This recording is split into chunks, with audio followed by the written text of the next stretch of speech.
Bismillahirrahmanirrahim. Bismillahirrahmanirrahim. Assalamualaikum warahmatullahi wabarakatuh. Alhamdulillahi rabbil alamin. Wassalatu wassalamu ala sayyidina Muhammadin wa ala alihi wa sahbihi wa dhurriyyatihi wa ummatihi ila yaumiddin. Wa ba'du. Saudara-saudariku, pernah tahukah Anda bahwa Nabi Zakaria alaihi salam pernah diuji oleh Allah Subhanahu wa taala dengan begitu lama belum mendapati keturunan? Pernah tahukah Anda bahwa istri Nabi Zakaria alaihi salam bahkan divonis secara medis dan tinjauan klinis bahwa beliau tidak akan mungkin mendapati keturunan? Selain sudah menopause pada saat itu, pun demikian secara medis beliau divonis mandul. Pernah tahukah Anda bahwa Allah Subhanahu wa taala kemudian menggugurkan perkiraan-perkiraan medis dan tinjauan klinis yang dimaksudkan dengan menganugerahi Nabi Zakaria alaihissalam seorang anak yang kelak diberi nama bahkan oleh Allah langsung dengan Yahya, dan menjadikan istri beliau yang menurut klinis tadi tidak mungkin mendapati keturunan, namun diberikan dengan izin Allah Subhanahu wa taala kemampuan untuk mengandung. Pernah tahukah Anda bahwa kisah Nabi Zakaria ini dibuka oleh Allah Subhanahu wa taala sebagai pelajaran bagi setiap insan beriman sampai di masa depan yang mengalami peristiwa serupa agar melakukan satu amalan yang dikerjakan oleh Nabi Zakaria alaihi salam. Edisi saat ini, pernah tahukah Anda pertanda akan menggali rahasia di balik kedalaman amalan Nabi Zakaria untuk mendapatkan keturunan sebagai anugerah dari Allah Subhanahu wa taala. Saudara-saudariku, Allah Subhanahu wa taala mengawali firman-Nya untuk bisa memberikan anugerah terindah kepada Nabi Zakaria tadi dengan kalimat yang sangat luar biasa sebagai pelajaran untuk kita semua. Quran surah ke-19 ayat yang kedua. Dzikru rahmati rabbika abdahu Zakaria.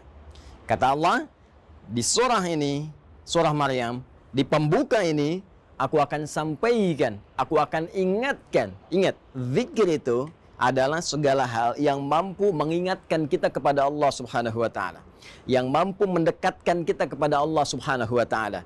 Seakan Allah memberi pesan, dengan informasi yang aku sampaikan ini harus membuat kalian lebih dekat denganku, kata Allah. Harus membuat kalian lebih yakin denganku, harus membuat kalian lebih sadar bahwa segala hal tidak mungkin terjadi kecuali dengan kuasaku, kata Allah Subhanahu wa taala. Apa yang harus menjadikan kita ingat dan dekat dengan Allah Subhanahu wa taala? Rahmati rabbik. Kata Allah, rahmat Rabbmu.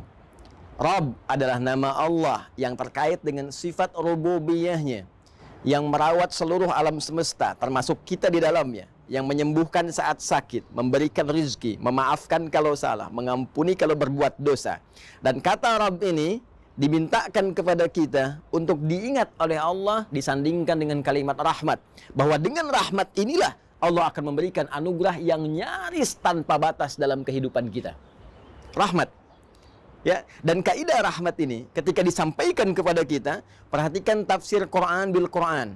Quran surah ke-19 ayat kedua ditafsirkan kemudian dengan Quran surah ke-39 ayat 53 tentang luasnya rahmat Allah Subhanahu wa taala.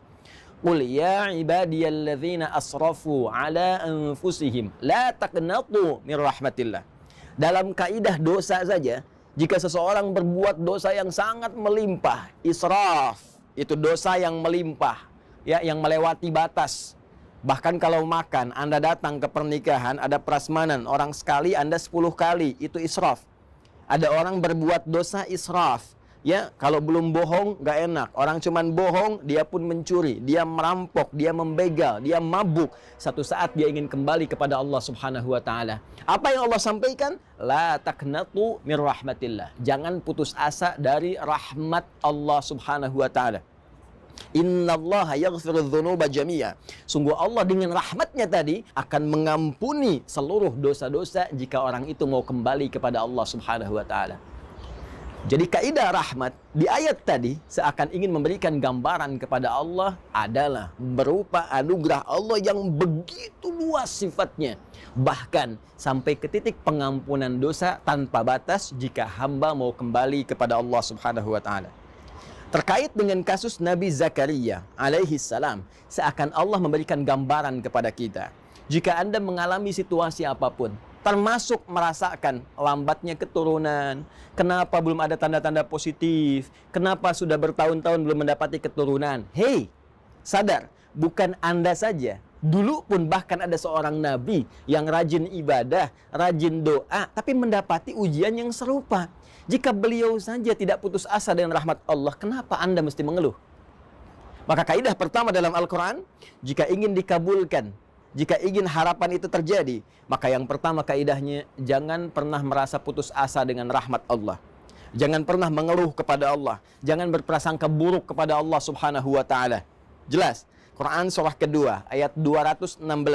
Kutiba alaikumul qitalu wa huwa kurhul lakum. Hei, diwajibkan atasmu berperang. Dan perang yang paling kuat adalah perang melawan perasaan Anda. Perang melawan nafsu. Jangan berprasangka yang buruk. Jauhkan sifat-sifat jelek dalam jiwa kita. Asa an takrahu syai'an fa huwa khairul lakum. Boleh jadi Anda tidak menyukai sesuatu, di balik yang tidak Anda sukai ada satu hikmah kebaikan besar yang disiapkan oleh Allah untuk Anda. Wa asa an tuhibbu syai'an wa huwa syarrul lakum. Boleh jadi Anda mengharap-harap, menginginkan yang terbaik menurut Anda, di balik itu ada keburukan yang tidak Anda ketahui akan menimpa Anda.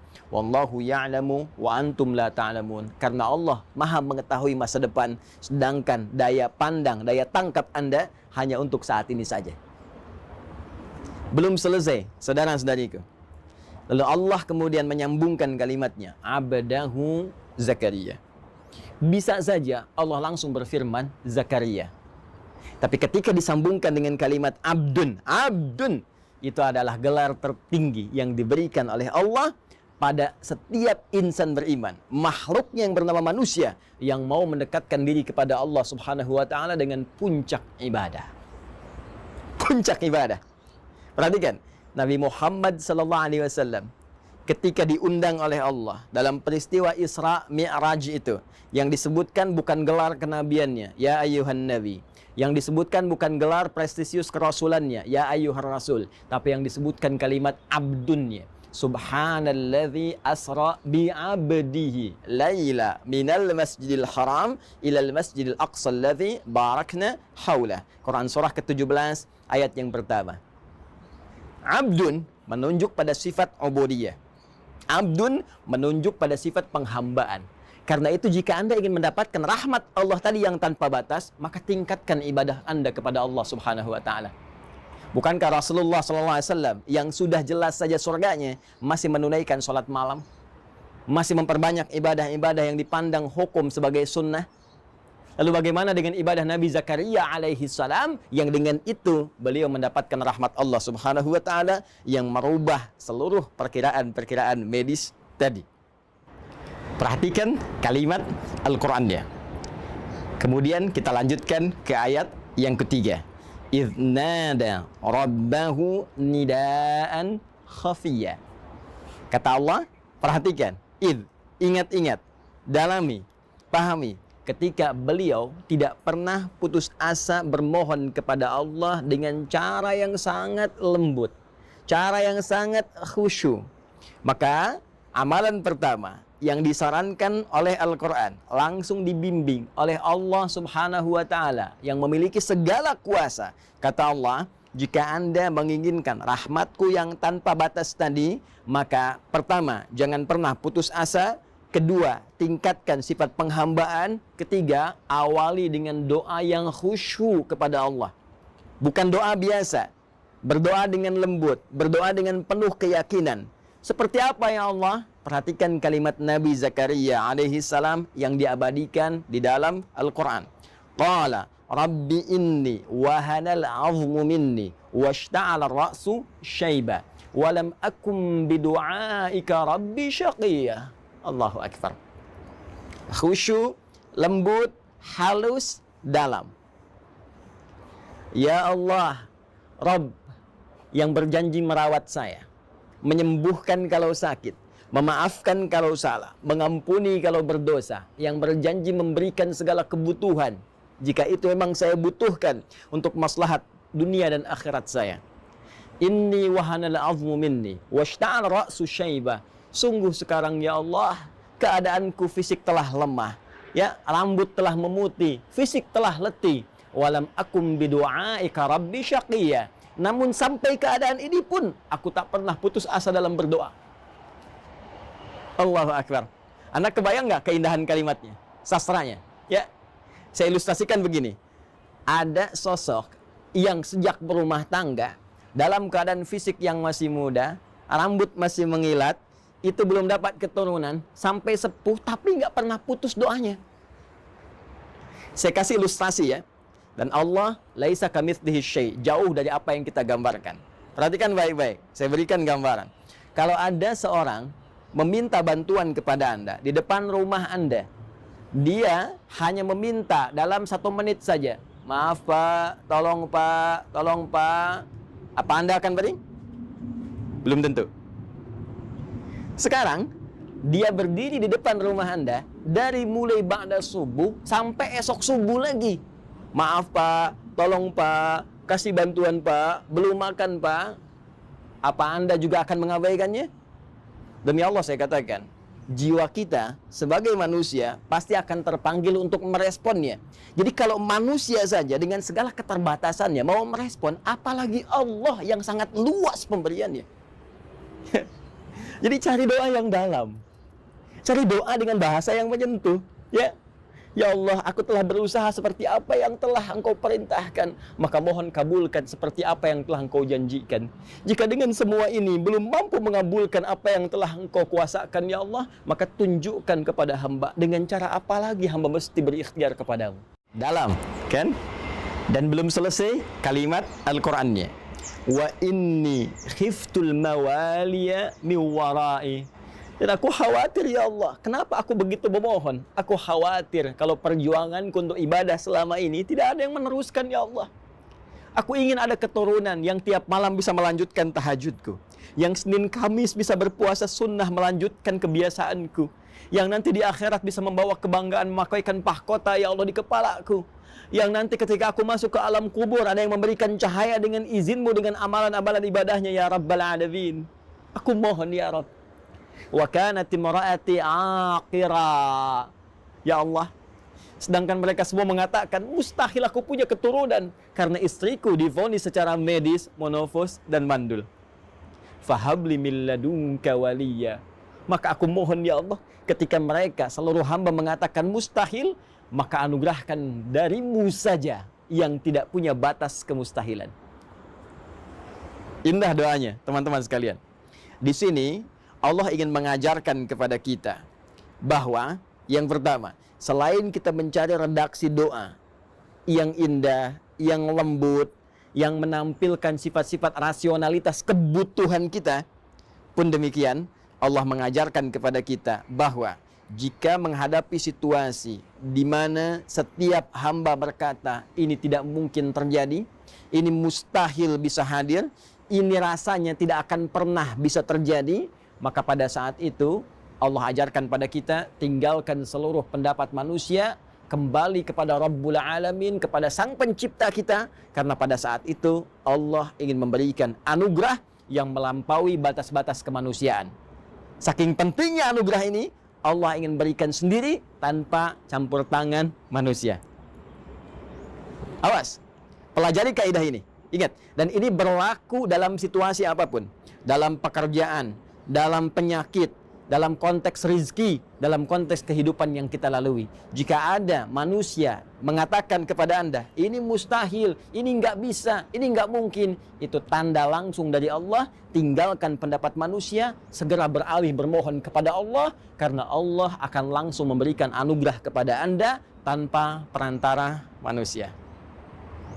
Sekarang, bagaimana caranya beralih kepada Allah, meminta seperti Nabi Zakaria tadi? Amalannya bagaimana? Kapan saat tepatnya berdoa tadi? Seperti apa keadaan kita meminta? Tidak tanggung-tanggung. Sempurna seluruh ajaran dari Al-Quran, memberikan sebuah keterangan, informasi, bimbingan, langsung juga dilengkapi dengan contoh. Buka Quran surah ketiga, Ali Imran ayat 38 sampai dengan 39. Allah langsung menunjukkan kepada kita apa amalan yang dikerjakan. Yang saat mengerjakan amalan itu, hadirkan doa yang tadi Anda ingin mohonkan. Maka Nabi Zakaria alaihissalam menyampaikan permohonan tadi di tempat yang spesial, mihrab. Kemudian berdoa di situ dalam sholatnya. Perhatikan kalimat Al-Qur'annya. Hunalika da'a Zakaria rabbah. Di mihrab itulah Nabi Zakaria kemudian berdoa kepada Allah Rabbnya. Doa yang tadi. Ya, dipersingkat kemudian dengan bahasa Al-Qur'an. Qala rabbi habli min ladunka dzurriyyatan thayyibah. Ya Allah, anugerahkan kepada hamba. Hamba mohon ya Allah. Hamba mohon keturunan dari sisimu saja, keturunan yang terbaik. Karena semua orang mengatakan mustahil hamba punya keturunan. Hamba yakin hanya Engkau yang mampu mengabulkan doa hamba. Kalau pada yang mampu mengabulkan saja ya Allah, innaka sami'ud du'a, pada yang maha mendengar doa saja tidak mengabulkan, lantas kepada siapa lagi hamba mesti bermohon? Baik, perhatikan baik-baik. Apa yang terjadi? Belum sempat tuntas sholat dikerjakan, belum selesai sholatnya, masih berdiri dalam sholatnya, menyampaikan doa tadi, seketika langsung dijawab oleh Allah. Berdiri bahasa Arabnya qaimun, masih sholat, yusolli, ayat 39-nya. Fanadatul malaikatu wa huwa qaimun yusolli fil mihrab. Maka tertiba kemudian, baru selesai doa, belum selesai sholat, datanglah kemudian malaikat, sedangkan beliau masih berdiri dalam sholatnya, belum selesai sholatnya. Annallaha yubashshiruka bi Yahya. Allah kasih kabar gembira, istrimu akan mengandung, kamu akan punya anak, bahkan namanya langsung diberikan oleh Allah Yahya, artinya hidup. Yang mustahil menurut manusia akan terlahir dari rahim seorang perempuan yang sudah monofos dan mandul, bayi yang hidup, kata Allah tidak ada yang mustahil bagiku, jadi dan hidup dia. Karena itu, pelajaran selanjutnya, buat mihrab. Tempat terbatas yang membuat kita fokus untuk ibadah. Mihrab bukan hanya ada di masjid sebagai tempat imam. Kenapa imam berada di mihrab? Karena imam selain memimpin sholat, menyampaikan doa kepada Allah, juga dengan adanya di tempat itu, menurut keterangan Al-Quran, akan cepat doanya didengar oleh Allah Subhanahu wa Ta'ala. Kita bisa membawa mihrab ke rumah, tapi bukan yang di masjid dibawa ke rumah, bukan, ya. Anda bisa bikin area kecil menghadap ke kiblat. Jadikan sebagai mihrab, tempat khusus untuk ibadah saja. Hei, buka handphone, pasang status, keluar dari situ. Ngobrol-ngobrol, makan, minum, keluar dari situ. Hanya untuk ibadah saja. Baca Al-Quran, tahajudnya, doanya, lakukan di situ. Walaupun hanya sehamparan sejadah, tak ada masalah. Ya, rumah Anda ataukah dikontrakan, nggak ada ruangan, hamparan sejadah. Di situ Anda bermohon kepada Allah Subhanahu wa Ta'ala. Minta, mohon. Maka apa yang terjadi? Boleh jadi apa yang telah Allah anugerahkan kepada Nabi Zakaria di masa lalu akan diberikan kepada Anda sebagai pembuktian kekuasaan Allah yang melampaui batas-batas bayangan manusia.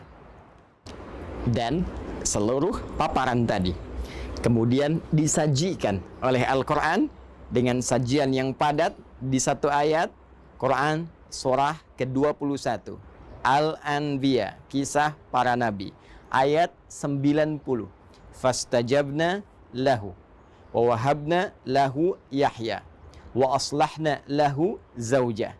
Kata Allah, ketika amalan tadi sempurna dikerjakan oleh Nabi Zakaria alaihissalam, kami cepat jawab doanya.